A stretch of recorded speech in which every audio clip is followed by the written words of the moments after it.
Welcome to Design Domination, where you'll learn to become a better designer so you can dominate your competition. Hi everyone, thanks for tuning in. I'm Colleen Grotzer, and in this episode of Design Domination, I'm going to talk about how to set yourself apart from commoditized design services and other designers so you can position yourself as an expert and not an order taker. From talking with aspiring designers who want to work for themselves or who already are, I know many of you perceive commoditized design services such as Fiverr and 99 Designs for logo and print design, and DIY web services such as Wix, Weebly, and Squarespace to be a huge threat to your ability to make a living as a logo designer, print designer, or website designer. Potential clients go running to use these services, not yours, because they're cheaper or because they're supposedly so easy for them to use. So why should a client hire you when they can pay $50 for a logo or other design work? You must have the answer to this question and be able to explain it to your prospect, or they will put you in the same box as those other services. I'm not a minister, but I gotta preach. Get ready for some tough love about how you can answer this question and how you can get taken more seriously so you can command higher fees. First, stop competing on price. When the focus is on pricing, there is always someone willing to do it cheaper. You know what? Let them. Do you want to build a career chasing money, or do you want to build a profitable business for yourself? Just as some people are perfectly happy paying $40 for a filet mignon, some clients are happy to pay a premium rate for premium services. There's a correlation between the rate and the type of client that you attract. A lot of clients believe that you get what you pay for. But clients who are looking for cheap services and not focusing on the impact those will have on their business don't understand the value of a good logo, branding, or website. They think it's just about creating something pretty, and that the difference between them doing it and you doing it is that you have software to do it. They don't understand that it's not just a design, but an investment in their business, something that will produce results for them. If they don't understand that, you may or may not be able to convince them. That's okay, because if they still don't understand, they usually end up being a crappy client. They will try to tell you how to design. If they're the expert, why aren't they doing the work, right? They might be rude or condescending. Heck, they might even claim they aren't happy with the end result and fight you on the invoice, trying to get a discount or get out of paying. If they don't want to invest in their own business, that shouldn't become your problem. So let it be someone else's. In other words, it can be a great way to weed out potentially bad clients. Pricing your services too low can be a red flag to a potential client. Years ago, when I was just starting out on my own, I submitted a proposal to a prospect, and mine was among several from larger design firms. My business was smaller and had lower overhead costs, so I could be more profitable at a lower rate. Plus, I honestly did not know what anyone else was charging for any type of work at that time. However, because the pricing from those other firms was pretty similar and mine was much lower, the prospect did not choose me, and that was the reason given. Their perception, although completely inaccurate, was that the quality of my work must not be as good and that I must not have understood all of the work that was involved. It didn't matter to them that I could knock it out of the park for that fee or that my overhead costs were lower. You want to focus on value. So when a potential or existing client comes to you and they're asking for a logo, a brochure, a website, or something else, in other words, they're asking for a tangible or digital product, right? Wrong. That's not actually what they need. What they're really asking for is something much deeper. They want to look more professional so they can be taken more seriously by potential clients or sponsors or investors. They want to convince potential customers or clients to buy a product or use their service. Maybe they want to attract new people to sign up for a mailing list on their website so they can market to them later and try to earn their business. Find out the deeper need and the results they're trying to achieve. You start by understanding the client's business. What do you offer that those services and most other designers don't? Whether you're designing a logo or providing print or website design, you're not providing designs off an assembly line or acting as an order taker at a fast food joint. You're a consultant. You're an expert. So act like it. Get to know your client's business. Do your research in that industry. Have a phone, video, or in-person consultation and ask questions such as the following. What does your company or organization do? What services or products do you offer? What are your main goals with this project? To appear more professional, to show a change in direction for the company, to change what people currently think about you, etc. Who is your ideal client or customer? What job title do they hold? How old are they? What gender are they? Where do they hang out online? What are their interests? How do you want them to feel when they interact with your brand? Safe and secure, edgy and excited, exclusive and cool. Who are your competitors in this space? What are they doing that you think is working? What is your budget or expectation of cost? Now, there may or may not be a solution that you can provide within their budget, but you'll find out up front, which means you won't waste time putting together a proposal and chasing work if it's not possible. If you're not asking these types of questions, then how can you create a solution? Remember, design is a visual way to solve a problem. You have to understand the problem before you can provide a solution. In his article, Crowdsourcing: An Irreversible Movement, David C. Baker said that clients see little value in design and instead value problem solving, that design is seen as a means to an end. So listen, clients only care about what the work you do for them will do for them. It doesn't matter how good a design is if it doesn't resonate with the client's audience and solve their problem, meaning get results for them. Help the client understand how your design choices relate to their audience and their goals. When you go to provide an estimate, don't just provide a simple estimate. It doesn't necessarily need to be a full-fledged proposal, but I recommend including the benefits that the client will get from the work that you'll be doing. And this all comes from the answers that they give you to the questions that I mentioned. For example, with website work, instead of stating website design for whatever price, make site mobile friendly for whatever price, address security issues for whatever price, address speed issues for whatever price. Instead, you would say, create a new website design that attracts your target audience for whatever price, modify site to be mobile friendly for ease of use by people on a phone and for better search engine rank by Google, and then the price. Address security issues to help prevent the site from getting hacked and taken down by the web host for whatever price. And address speed issues so that visitors don't get frustrated and leave, and then the price. Another part of focusing on value is focusing on quality and not quantity. Some clients may like companies like Fiverr or 99 Designs because they get a lot of designs or unlimited revisions, etc. They think it's better to see more designs than fewer. Eye roll. No, this is an incorrect perception that they're getting more for their money, that quantity is more important than quality. If they have to see that many designs, therein lies a big problem. The designer didn't understand the target customer or client, or the designer didn't understand the client's business, so they didn't take the appropriate direction in the first place. Or the client just has no idea what they want and really doesn't understand their own target audience. I've actually gotten clients because of these types of services. Many times I've been contacted by potential clients who've already tried these types of services and were not only not happy with the results, but super frustrated with time lost, money spent, poor designs to choose from, the designer just didn't get it, and so on. This can actually make selling your design services easier. Another way to add value is to provide better deliverables. Sometimes people who use these other services are satisfied until the client goes to send files to a printer and the printer informs them that the files are not the proper type or of high enough resolution.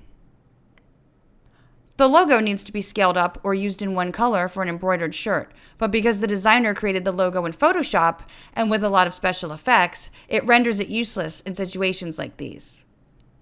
The client gets a cease and desist letter from, or even worse, sued for infringement by a company with a similar logo design but different name, or by a stock image company as a result of the designer illegally using a stock icon.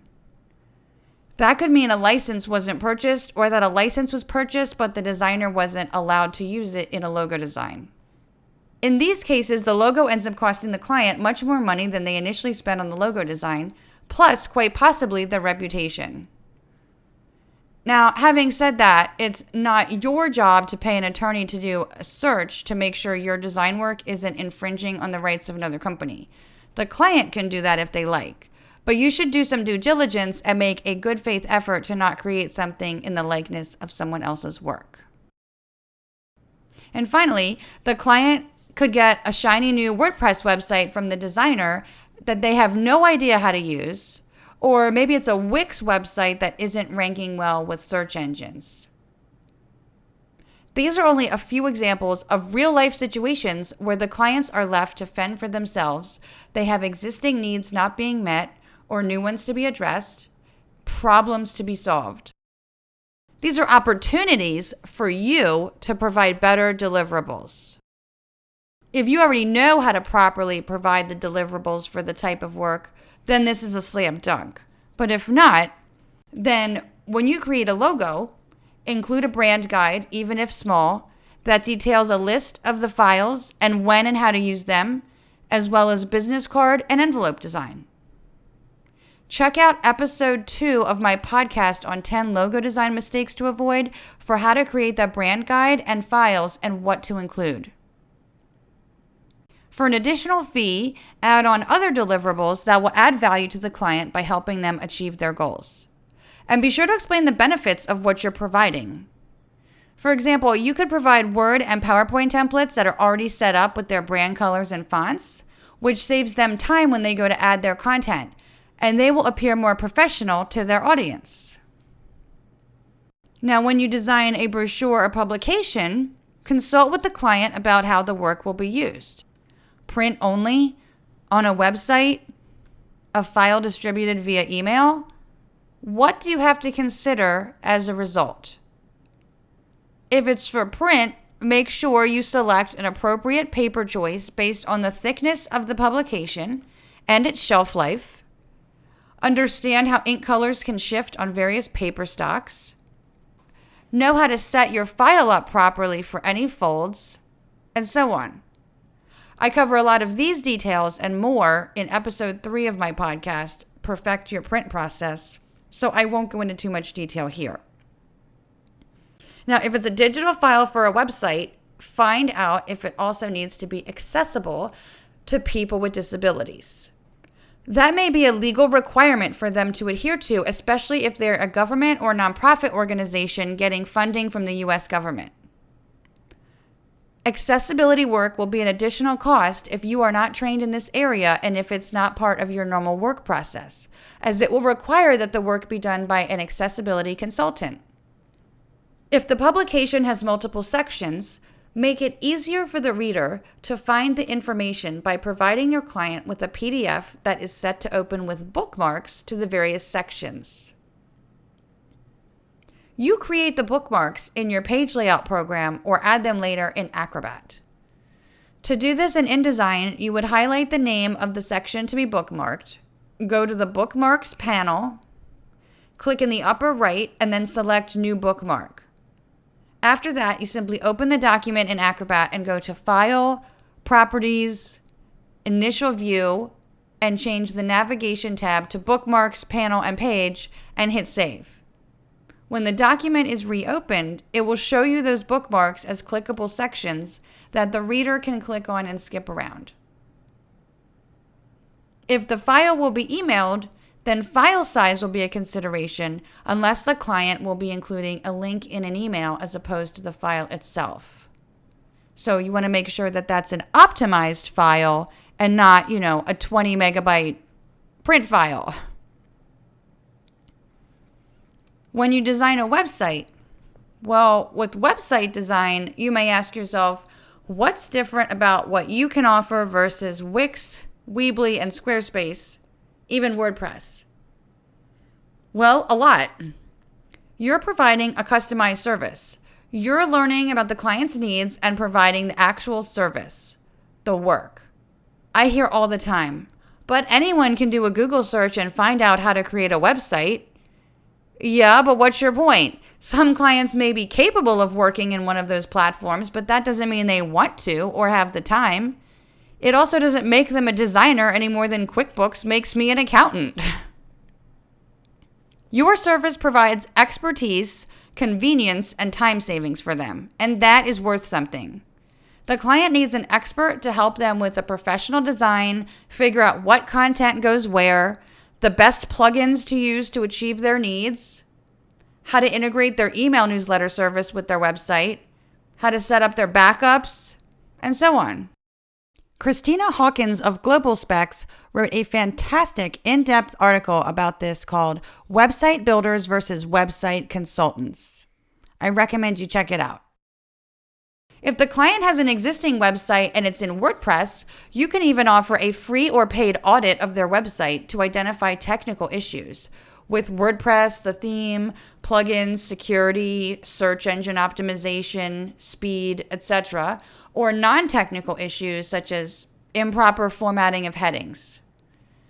I really like a service called My Web Audit for this because it saves so much time as opposed to doing it all manually, and you can add in your own custom points that you manually check for.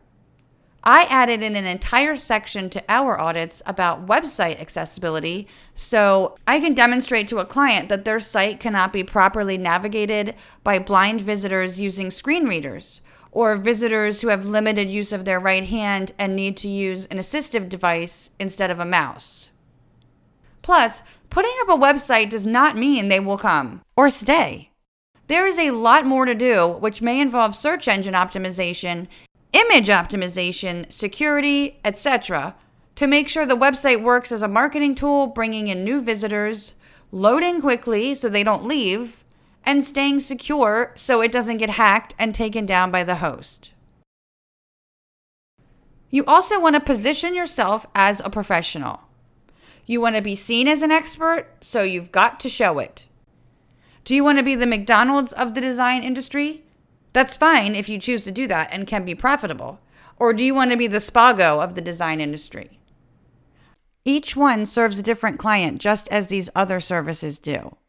Make sure the way you position yourself, the way you want to be perceived, attracts the type of client that you want or plan to go fishing for.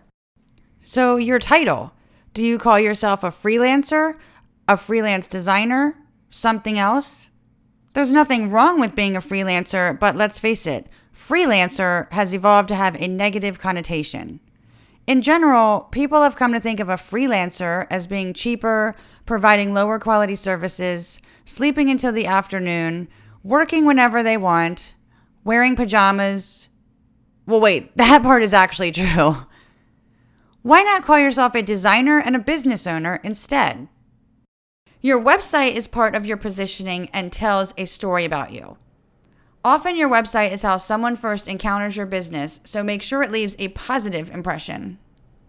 Remember, you only have a few seconds to make a first impression, so you want to be sure it's a good one. Do some branding work for yourself, just as you would for a client. A professional logo design, professional looking website with contact information featured prominently, and a contact form. And yes, I know what they say about doctors being their own worst patients. So if you find it hard to do for yourself, trade services with a colleague to get it done. And while it may be free and easy to have your portfolio on Behance, instead invest a few bucks in a branded domain name and hosting. And for crying out loud, please use your brand email address and not a Gmail or Yahoo one. Unless you're just getting started and don't have a lot of work, it's a good idea to show only your best work and the type of work that you want to do on your website, along with some case studies that provide information about what the client's problem was. And no, I don't mean an attitude problem, but again, the problem they came to you with, the reason for the design. and then how you solved it, meaning how you approached it, and then the results. So follow up after the project has been completed and ask. For instance, here's what I have on my website about a logo and website redesign for a nonprofit. I have large, clear images of the work as mock-ups, so the work can be viewed in its actual form. So if it was printed and it folds, you can see that. If it's a website, you can see it on a monitor, tablet, and phone, but you can also see full-page screenshots. I provide the background that this client was a nonprofit organization that facilitates the rescue of animals from county shelters in North Carolina to other parts of the country. And then I state the problem. The website was not mobile friendly, so it wasn't showing up in Google mobile search results. There were many broken links to pages and images, and it was not easy to find important information quickly. It also had a dated design and lacked calls to action. The branding was inconsistent. One logo was used on the website while a different one was used on social media. The logo was in need of an updated look without a complete redesign. The only logo files that were available were web quality, therefore the logo did not produce well in print, such as in brochures or shirts. Then I described the solution and result. We created a mobile-friendly website design with less content, which we helped curate, restructuring the navigation in the process. We used their existing brand colors and refreshed the logo design, giving them both a playful feel. On the website, we used icons to visually show how each donation is used, making it easy for visitors to donate a preset amount or one of their choice. As a result, donations increased 33% in the first 3 months. And then I polished it off with a testimonial from the client. Oh, by the way, I also redesigned that particular website free of charge because of my passion to save shelter animals, so I noted that on the page as well. You never know. The fact that you did some goodwill could appeal to a client, although that's not why you're doing it, but just why you would state it on the page, or a client might even identify with the same cause. Finally, clients aren't going to take you seriously or pay you higher fees if your website has spelling errors or is sloppily put together. So if you're not good at proofreading, ask someone else to help. That's a good idea anyway, especially if you've been looking at your site over and over because you might miss something. Okay, your processes also help with how you're perceived as a professional or not. To get taken more seriously, have processes in place from the time that a potential client contacts you to after you provide the deliverables. All of this will make you look more professional and help elevate their perception of you. Plus, it can help alleviate a potential client's skepticism of working with a designer after having a poor experience elsewhere. In the beginning, you will ask prospective clients the questions that I went over earlier. You'll still ask some of the questions to existing clients when working on new projects so you can understand the goals they want to achieve. You'll provide an estimate or proposal with the benefits of the work that you'll be doing, as I mentioned earlier. After you've sent that to a prospective client, whatever you do, don't get antsy and send nagging emails. Did you get my email? Have you had a chance to review my proposal? Do you have any questions? No. How annoying would that sound to you if you were on the receiving end, right? Plus, it makes you appear to be in need of work as opposed to a professional who's in demand. Instead, wait a few days and send out an email with a link to a relevant article from your blog or another that might be interesting to them. For example, I recently sent a proposal for a logo design and publication design. After a few business days, I sent an email with a link to an article about professional logo design and what to look for. The prospect thanked me. After a few more business days, I hadn't heard anything else. So I sent an email about preparing copy for a publication. Some do's and don'ts. Again, the prospect thanked me. Still not hearing anything more, I sent another email a few business days later showing a logo design that we had just completed. I provided some helpful information. I didn't bother her, and she was reminded of the company every time she got one of those emails. When someone decides to work with you, send them a contract for the work, specifying they pay 50% or other mutually agreed upon amount up front, with the final payment due before sending the client the deliverables. Never start any work without a contract in place. It doesn't have to be for every job, but you need to have something in writing that spells out the scope of work, like how many designs, how many rounds of revisions, the rights they get, the deadline, the rate, and the cost for any work that exceeds it. Also specify who will pay for any stock or custom images, printing, fonts, etc.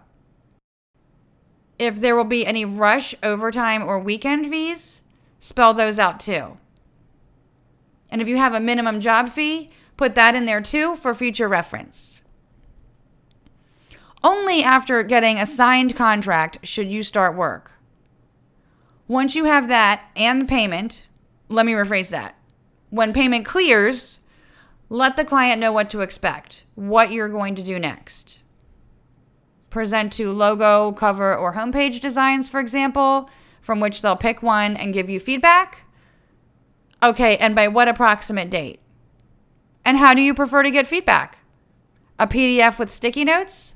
Sure. A Word document showing track changes? Maybe. A new Word document where you have to redo all the text? Heck no. So let them know. Anticipate questions and address them before they ask them. Communications also play a part. So keep regular business hours and don't respond to clients outside of them unless you're being paid to do so. Don't respond to emails immediately, even during business hours. It trains the client to think that you are always there as if you have no other clients and are waiting around to hear from them. I've had the unfortunate task of having to untrain clients from this. After years of responding within minutes to emails, an hour might go by and I'd get an email or call asking, "Did you get my email?" So trust me, don't go that route. It's annoying and it's stressful. Your expertise also plays a role in your positioning.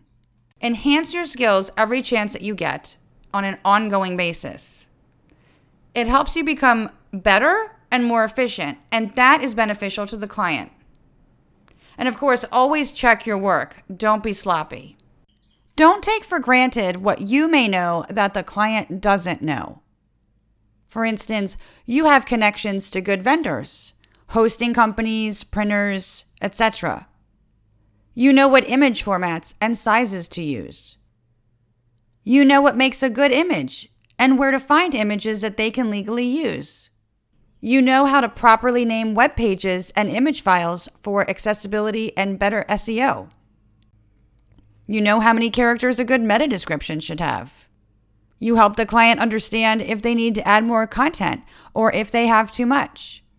You provide more expertise than you think. I hope you now understand what you offer and how it's different from what those other services offer. That you're not just designing a logo, just designing a brochure, or just designing a website. You'll not only set yourself apart from those services, but from many other designers who aren't taking these steps.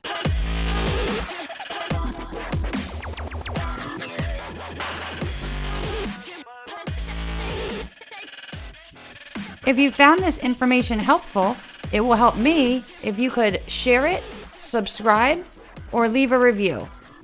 Thanks so much for listening.